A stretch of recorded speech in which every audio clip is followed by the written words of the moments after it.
Hello everyone, this is Virender Singh and welcome back at Mastercam Multiaxis tutorials and Toolpath series. This is another one new video on our Mastercam multi-surface tutorials, and in this video we will learn about the Mastercam, one of the multi-axis toolpath which is known as multi-surface. In the last video we learned about that how we can apply a multi-surface tool with the help of the surface, and in this video we will learn about that how we can apply with the help of the cylinder, with the help of a spare, and with the help of a box. So we will create and we will learn and discuss about each and every single tricks and tips and what the things that we have to apply to create these kind of parts. So that we start the first with the help of multi-surface with the help of cylinder method. When we are creating any component like this, so this component is created with the help of a multi-surface toolpath, and this is the method which we are choosing to create this we are using here at a cylindrical method. So now let we learn about that what the thing we have to apply and what will be the trick to create these kind of cylindrical components. So I just delete this toolpath and now I have to create this toolpath from the beginning. So for creating a multi-surface toolpath with the help of the cylinder, you have to came in a Mastercam milling multi-axis toolpath, and at here you have to click multi-surface. Once we click on a multi-surface, first you have to select a tool. I would like to tell you one very important thing. If you are not watching our previous video on a Mastercam multi-surface, so first go and watch this video, and if you are new on this tool on a multi-axis series, so first watch our starting video on a multi-surface multi-axis, so you will get idea about that what is the multi-axis and how it's working. So now we are back on this one video. First we have to select or define the tool. In the next step we have to came on a cut pattern. At the cut pattern you have to, there are the multiple options. In the last video we discussed already about the surface, and now we have to came for the cylinder. When we are selecting the cylinder, we have to define the surfaces. The surfaces means you can't define directly surface of this body, so you have to define cylindrical options, and when click on here there is one window is blinking at here. So now what the things we have to defining at here and how it's going to be controlled, that we have to discuss on it. We have to click on auto find and select the entire body. When we selecting the entire body, so now as you can see there is something created like this. At here there are two surfaces are created, the one outer the maximum and the one inner is the minimum. Now let me define the inner value. This is I just defined at the 5. I can increase the value on the maximum as we can. For example, I just defined the 10. It means my toolpath will be created on the minimum or an inner surface portion, and tool will be controlled with the help of the external portion. This is the trick which we have to apply when we are creating this kind of cylindrical portion. At here we can control from the starting point, and we can control at here it is the end point. For example, if I am defining here 200, it means my axis is increasing in this direction. For example, I decrease this, I say 100 mm, it means it is automatically decreases. So you can control these things from here, and this is the cylinder length. You can control from here what the value you are defining here. This is automatically controlling same change. This is the angle limit starting and the end. For example, I am saying the starting angle is 0, or I just say starting angle should be 90. So it means your starting angle should be started from the 90. So you can defining the angle value as you want. And at here it means sweep. For example, I just say 90 degrees is sweep. It means it's starting from the 0 to the 90 degree only. So we can control the many things from here. So as per this component, this is a cylindrical component, so we are defining the sweep is 360, means my toolpath will be created the entire 360 portion. This is the inner radius, this is the maximum or outer radius, this is the cylindrical length. So I hope you will get all the idea about all these parameters. Now once we defining all the parameters, we have to just select OK, and we have to came at the flow parameter. In a flow, as you can see here, this is the flow and how this toolpath will going to be working at here. you can defining the cut pattern like this. Offset, when you define the offset, it means tool have to be going cutting from the inside. Offset means outer side. H here, when we are defining the cut pattern, it means how my tool is going to be cutting like this or this, and the remaining we already learned about that. Now at here there are the different method. You can define the cutting method and that something more parameter, and then in the next step we have to come here in a tool axis control. At here there are the multiple options how we can control our tool. At here we are defining just tool have to be controlled with the help of the pattern surface, and now just say okay. When we are just say okay, now what is happening, my toolpath is created but it's cutting the surface which we defining at the starting portion, and my toolpath is looking like this, it is cutting in a zigzag method. So now we have to make two changes. The first, we have to came in cutting method and we have to define the spiral. It means tool have to be cutting in a continuous motion. And the second, the one of the most important trick when we are applying the multi-surface toolpath, we have to defining the surface of my body. It means tool have to be cutting this part and tool will not going inside of this bottle. So when we are creating this tool like that, so what is happening, as you can see here, tool will rotating continuously with the cylindrical motion and my part will continuously created as per requirement. So I hope you will get idea about that how my surfacing method is working with the help of cylinder. So this is the example one, we are creating the multi-surface method with the cylinder. In the next example we will learn about that how we can create.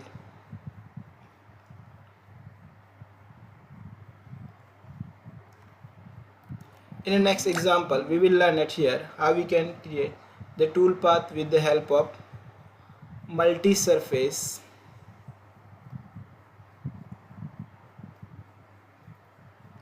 spiral motion. So I just save this file again. At here now how its tool path is working. Just look at this. This is my multi-surface tool path, and it's starting to cut from the top to the bottom portion. And now we will learn about that how we can cut with the same passes like this.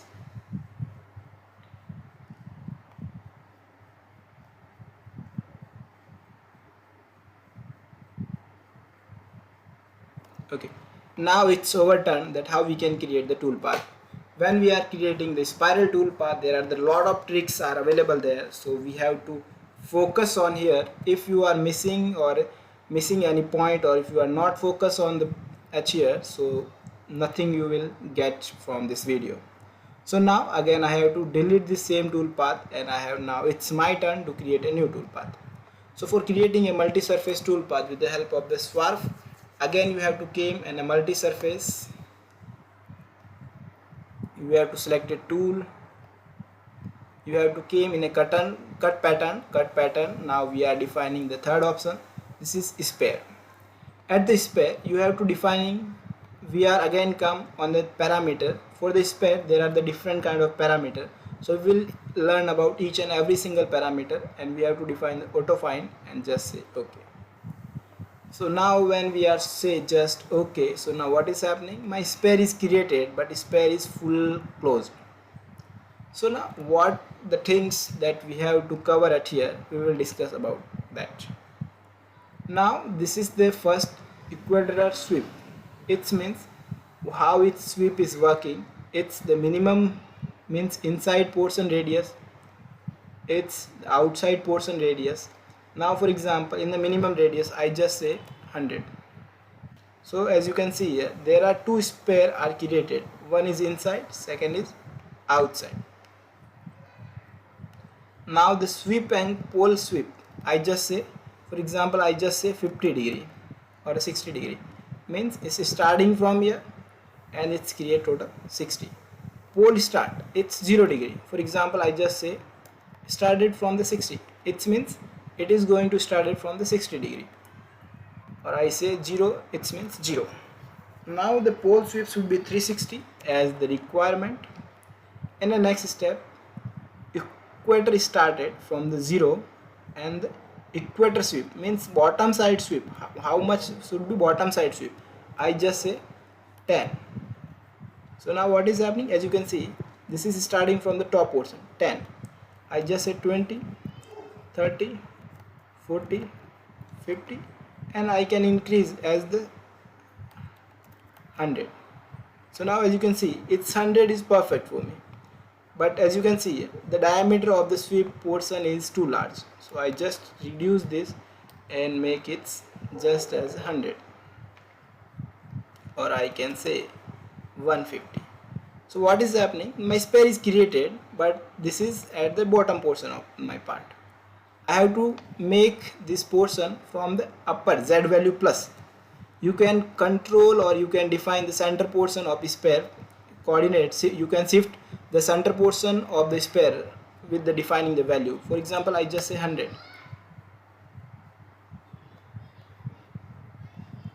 You have to say 0, write it here. 50.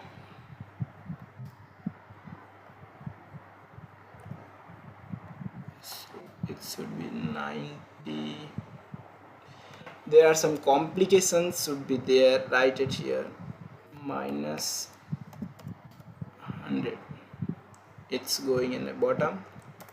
I just make it 0 and defining 100. 150. Okay, it should be 150.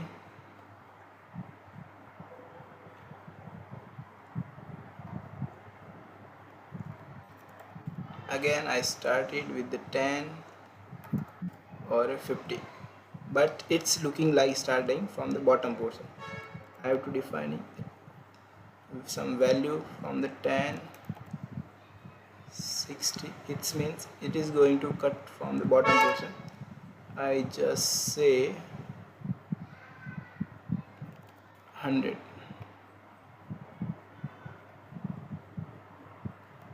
But I just say 150. It means it's going to be fully closed at the open top portion. Now I can again, I need some value should be added, 160 or 170. It means my spare outer portion is fully covered and inner portion should be inside of my part. So I just reduce this port value, it's 80. So now as you can see here, totally trick is at here that your spare outer portion should be from out of the part, inner portion should be inside of part, and I just add some value in Z and all these direction to control this portion at a perfectly spin spare.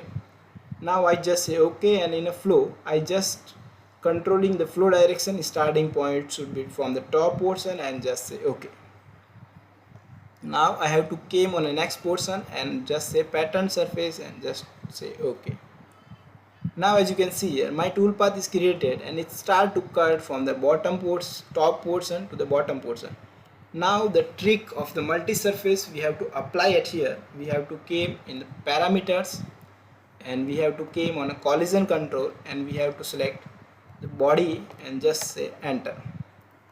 When we are defining the body, we don't want to cut both of these portion because we are creating the spire portion at the upper portion, and just say okay. So now what is will be the next happening in the portion? My tool path will be came at the outer portion of this body as per the spire, as per the spare, and my tool path will going to be become in a perfect way. So now guys, we have to count down 3, 2 and 1. Now it's looking perfect. Now as you can see here, this tool path is created at here as per the spare value. If my spare should be in more size, so it have to be came at the bottom portion out also. If we needed some modifications at here, we can came in a parameter and we can control from here. I just say the tool path should be spiral across step over. I just increase and I also decrease the cut tolerance. Make sure when you are creating a first tool path, your parameters should be less at here. Now we have to make some more modifications at here. We need to add the equator start and equator sweep value. So I just say it should be 130.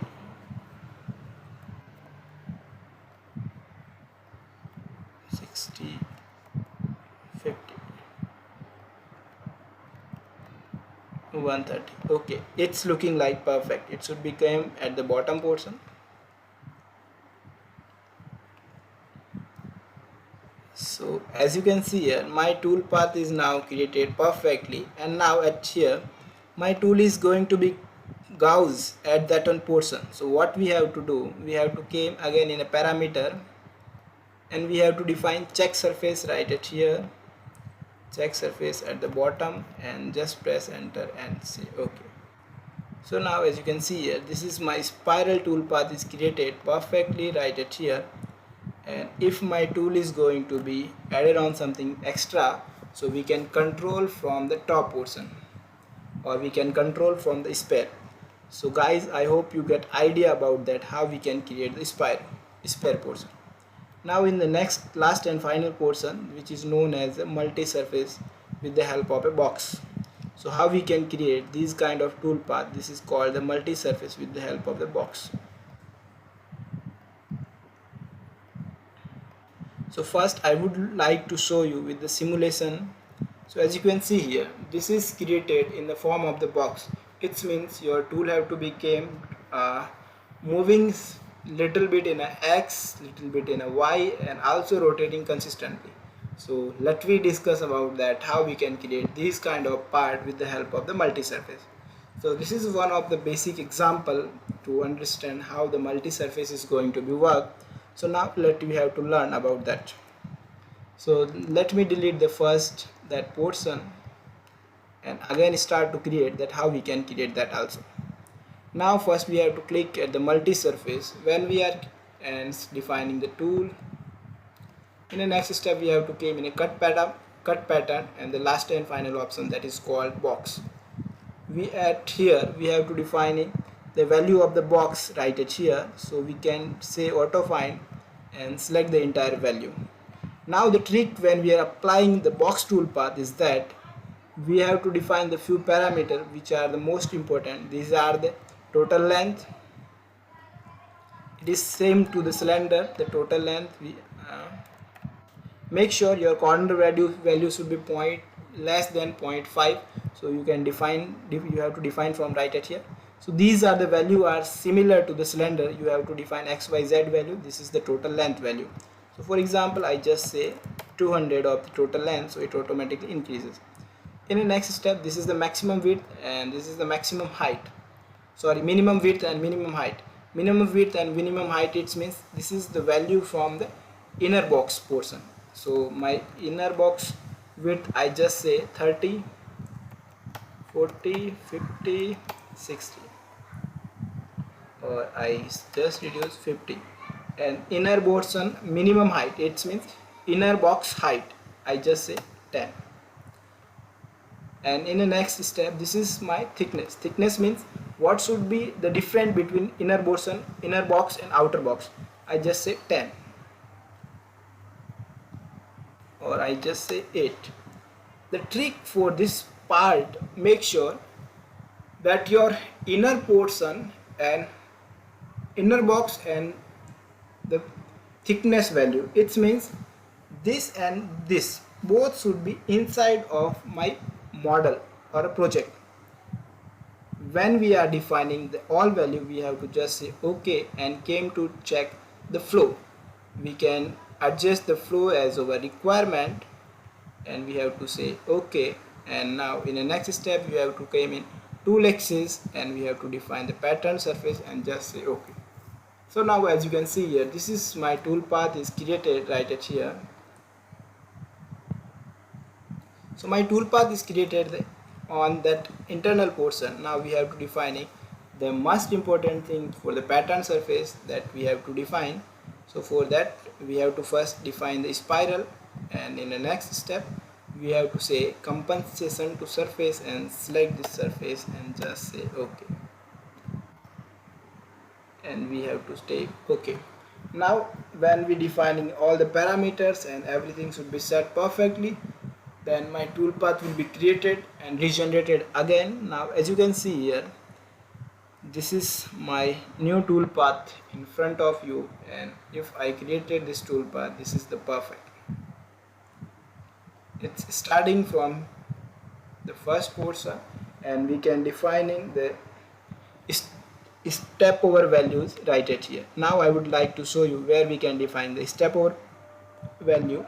For that we have to came on the tool axis control, cut pattern control. We can defining step over in across and step over in along. So for example, this is my these kind of paths, so we have to defining the step over in across only. You can adjust the values as per your tool. So I hope you will learn each and every single parameter of one of the most using tool path for the multi-axis. This is called multi-surface. Do let me know if you have any question or doubt on a multi-surface. So feel free, keep learning, keep growing.